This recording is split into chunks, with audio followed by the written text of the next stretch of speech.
Algebra OST Spring 2025 release test item number 16. It says the average high temperatures in degrees Fahrenheit for 6 months in 2 cities are shown. So we got Chicago and Honolulu.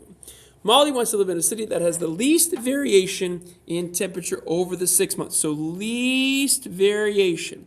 Complete the sentence to describe where Molly should live. So again, if you think about what variation means, right? Variation means changing, right? If we want the least variation, then that means we want the most consistent numbers,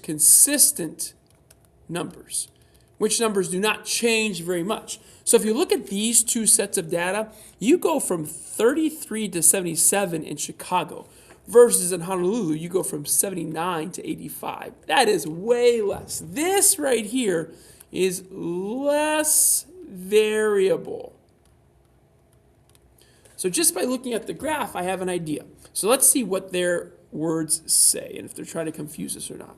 So based on the data, Molly should live in blank. So where is it least variable? It's least variable in Honolulu because it has a higher or lower mean, median, standard deviation.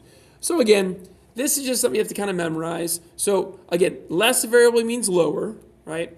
And these three words, the mean and the median are both measures of center, right?